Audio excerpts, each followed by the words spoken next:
জানিয়ে দিচ্ছে এই মুহূর্তে উঠে আসা সর্বশেষ নিউজ আপডেটগুলো।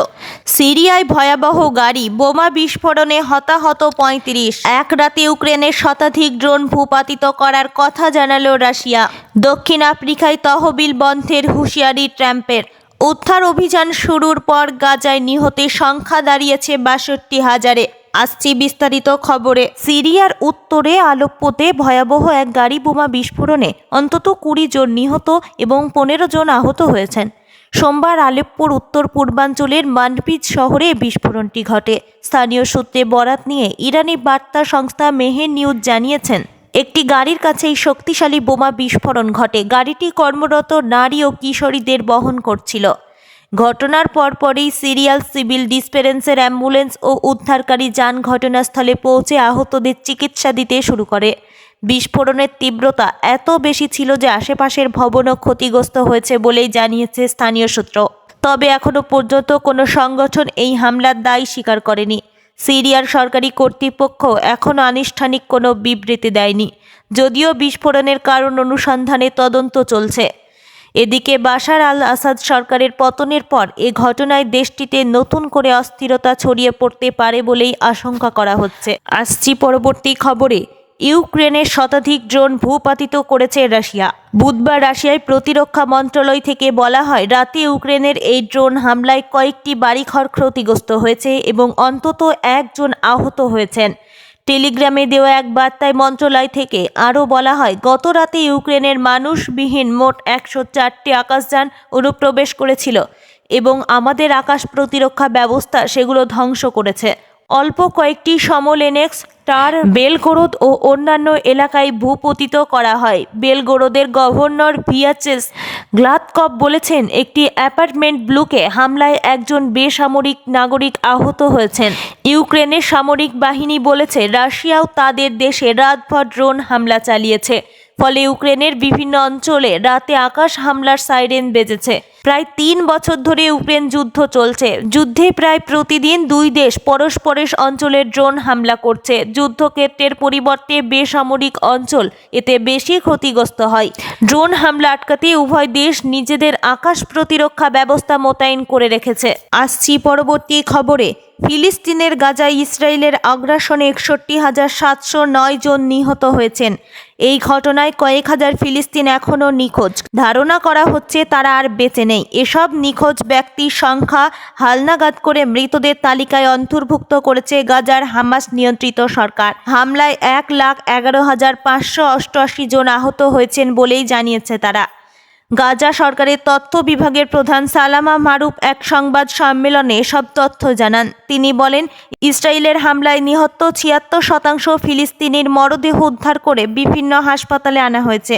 ধারণা করা হচ্ছে প্রায় ১৪,২২২ ফিলিস্তিনি এখনও ধ্বংসস্তূপের নিচে চাপা পড়ে আছেন অথবা সেসব জায়গায় উদ্ধার কর্মীরা পৌঁছতে পারেননি। গাজা সিটির আল-শিফা হাসপাতালে আয়োজিত সংবাদ সম্মেলনে সালামা মারুফ সাংবাদিকদের বলেন, নিহতদের মধ্যে ১৭,৮৮১টি শিশু, যার মধ্যে ২১৪টি নবজাতক রয়েছে। ইসরায়েলের আগ্রাসনে ২০ লাখের বেশি ফিলিস্তিনি বাস্তুচ্যুত হয়েছেন। এদের বিরাট এক অংশ মৌলিক সুবিধা বঞ্চিত হয়ে ভয়ানক পরিস্থিতির মধ্যে রয়েছেন। অনেকের বাড়িঘর গোরস্থানে পরিণত হয়েছে। ২০২৩ সালের অক্টোবরে ইসরায়েলে হামলা চালায় ফিলিস্তিনের স্বাধীনতাকামী সংগঠন হামাস। হামলায় প্রায় ১,২০০ মানুষের মৃত্যু হয়।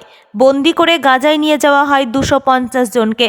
এর প্রতিক্রিয়ায় গাজায় নির্বিচার হামলা চালায় ইসরায়েল।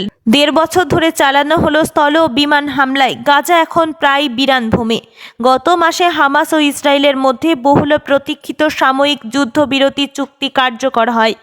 আগামী মাসের শুরু পর্যন্ত এই যুদ্ধবিরতি চলবে। এই সুযোগে গাজার বিভিন্ন এলাকায় উদ্ধার অভিযানে নেমেছেন ফিলিস্তিন উদ্ধারকর্মীরা। গাজার আল রাশিদ স্ট্রিট থেকে আল জাজিরা সাংবাদিক তারেক আবু আজম বলেছেন, মানবিক ও চিকিৎসার দায়িত্বে নিয়োজিত দলগুলো এখন উদ্ধার অভিযান রেখে পুনরুদ্ধারের কাজে নেমেছে। শত শত বাড়ি কবরস্থানে পরিণত হয়েছে। মারুফ আরও বলেন, ইসরায়েল আগ্রাসন চালিয়ে ১,১৫৫ জন স্বাস্থ্যকর্মী, ২০৫ সাংবাদিক ও ১৯৪ বেসামরিক প্রতিরক্ষা কর্মীকে হত্যা করেছেন। আসছি পরবর্তী খবরে।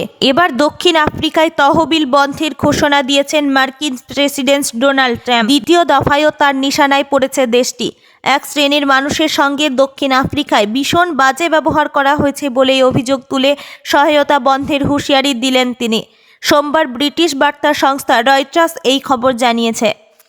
ট্রাম্প তার নিজস্ব সামাজিক যোগাযোগ মাধ্যমে ট্রুথ সোশ্যালে বলেছেন, দক্ষিণ আফ্রিকায় জমি বাজেয়াপ্ত করা হচ্ছে এবং নির্দিষ্ট শ্রেণীর মানুষের সঙ্গে খারাপ আচরণ করা হচ্ছে।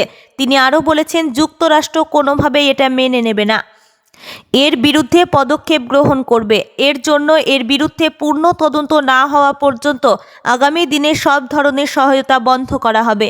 রয়টার্সের প্রতিবেদনে বলা হয়েছে, ট্রাম্প কী কারণে এমন পোস্ট করেছেন তা স্পষ্ট নয়। এ বিষয়ে ওয়াশিংটন ডিসিতে অবস্থিত দক্ষিণ আফ্রিকার দূতাবাস থেকেও কোনো মন্তব্য করা হয়নি। সাম্প্রতিক সরকারি তথ্য অনুযায়ী 2023 সালে দক্ষিণ আফ্রিকা $440 মিলিয়ন সহযোগিতা করে যুক্তরাষ্ট্র। এবছর দক্ষিণ আফ্রিকায় G20 সম্মেলনে অনুষ্ঠিত হবে। এরপর আগামী বছর যুক্তরাষ্ট্র এই সম্মেলনের আয়োজন করবে। ট্রাম্প প্রথমবার যুক্তরাষ্ট্রের প্রেসিডেন্ট থাকাকালীন বলেছিলেন, দক্ষিণ আফ্রিকায় শ্বেতাঙ্গ কৃষকদের ব্যাপকভাবে হত্যা করা হচ্ছে এবং তাদের জমি দখল করা হচ্ছে। যুক্তরাষ্ট্র এই বিষয়ে তদন্ত করবে। তবে সে সময়ে তিনি কোনো তথ্য প্রমাণ উপস্থাপন করেননি। সে সময়ে দক্ষিণ আফ্রিকা জানিয়েছিল ট্রাম্প ভুয়া তথ্য ছড়াচ্ছেন। তবে ওই সময়ে ট্রাম্প প্রশাসন দক্ষিণ আফ্রিকার বিরুদ্ধে তদন্ত করেছিল কিনা তা স্পষ্ট নয়। এবার দ্বিতীয়বার যুক্তরাষ্ট্রের ক্ষমতায় এসেও দক্ষিণ আফ্রিকাকে হুঁশিয়ারি দিয়ে রাখলেন তিনি। যদিও সরাসরি শ্বেতাঙ্গ নির্যাতনের অভিযোগ তোলেননি মার্কিন এই প্রেসিডেন্ট। এবার ট্রাম্পের হুঁশিয়ারির পর রামফোসা কী পদক্ষেপ নেন তা নিয়ে কৌতূহল দানা বাঁধছে কূটনৈতিক স্তরে। উল্লেখ্য, ইসরায়েল ও মিশর ছাড়া বিশ্বের বিভিন্ন দেশে যুক্তরাষ্ট্রের আন্তর্জাতিক উন্নয়ন সংস্থার সাহায্য 90 দিনের জন্য বন্ধ রাখার সিদ্ধান্ত নিয়েছেন ট্রাম্প। এছাড়া বিভিন্ন দেশে শুল্ক আরোপের ঘোষণাও দিয়েছেন তিনি।